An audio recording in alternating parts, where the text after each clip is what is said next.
Hello BookTube, welcome back to AusLit 101 where I'm giving you Australian book recommendations and we're still in the non-fiction segment of AusLit 101 because today we have a bit of a fun one today. We're going to be talking about Bushrangers and book recommendations around them. So Bushrangers, what are they?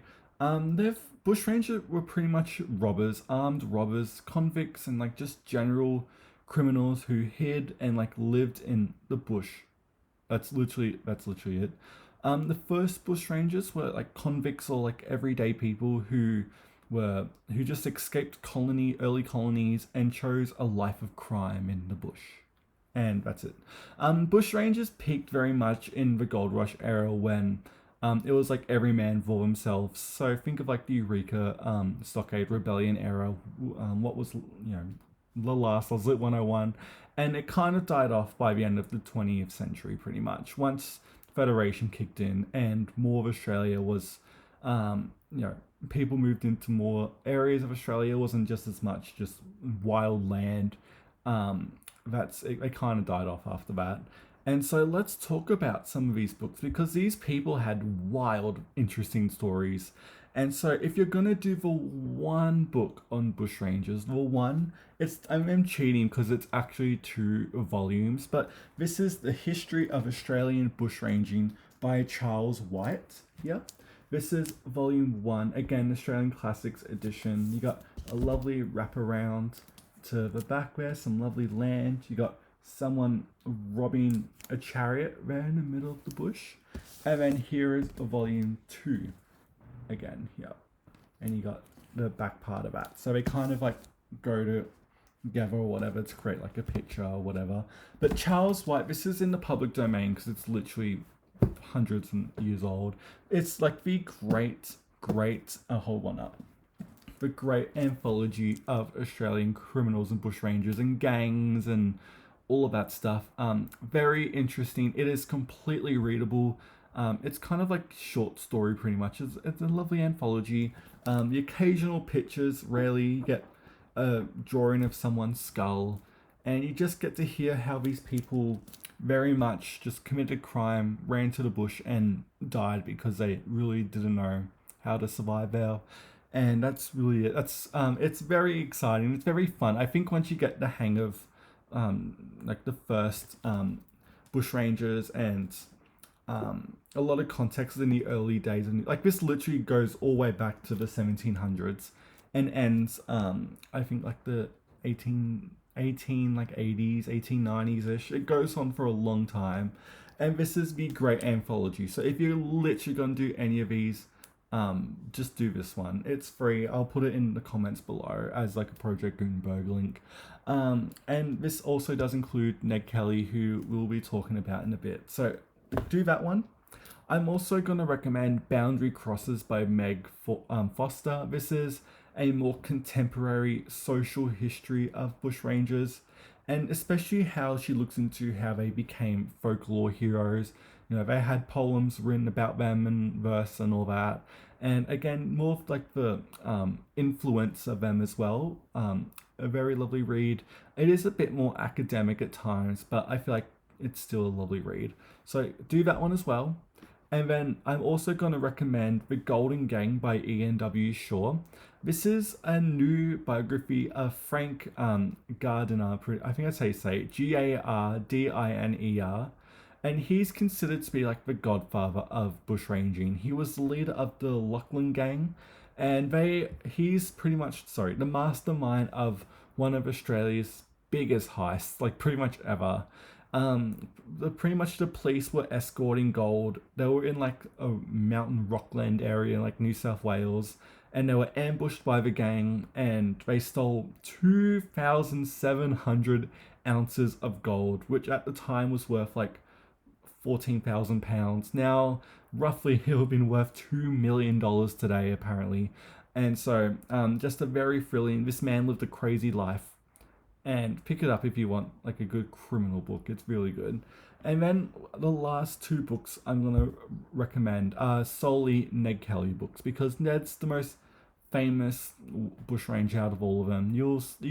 Google him, you'll see what his armor looks like. You're like, I know that because he had the train rail armor on, and it was like all cool with the coat and his pistols. And anyway, I have two books on that because you're gonna find with Ned, especially in the last 30-ish years, there's been a lot of, especially like non-fiction, a lot of people feeling sympathizing for Ned, that he was done wrong by the system, and that he done nothing wrong at the end of the day, despite the fact he really did.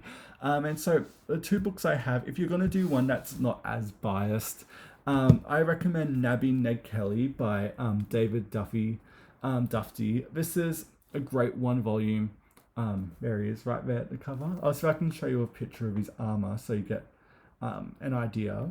And here it is right there. That's his armor made of metal, and it was very heavy.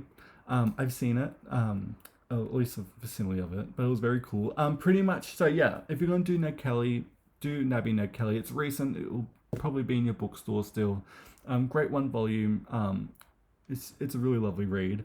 So do that. And if you want something that's a bit more cutthroat, a bit more angry, a book that was, because again I was talking about how a lot of people slowly turned sympathetic to Ned because of how he's become such like a folklore icon, and just someone who can be used for tourism at certain times. And it's kind of like he's kind of like Jack the Ripper pretty much, in terms of someone who has been marketed, and like a lot of mythology and money, like it's its own business at this point.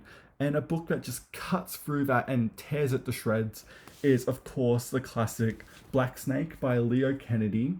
Here, Leo Kennedy, I think, is the grandson-ish, probably a bit more generations, of one of the police that Ned Kelly did murder. And this book is passionate. It's, oh my god, it's so great. It literally talks about how Ned was pretty much a criminal his entire life, because he died in his early 20s when he was hanged. And pretty much saying that no, Ned deserves no sympathy. This man literally had murder scenes so violent that they were literally the first ever crime scene photos taken in Australia, with the Stringy Bark Creek murders. And also this book tears into like a lot of the myths around Ned. It's just so passionate, and I know I'm repeating myself, but it's so great. And give it a read too. It will, if you hate, just read it pretty much. That's what I'm saying. And so those two books, if you're going to do Ned Kelly, you'll be fine with that. There's obviously fiction about him, like History of the Kelly Gang and a lot of other stuff. I've never been a big Ned Kelly history, like fictional, like historical fiction, sorry, like person with Ned.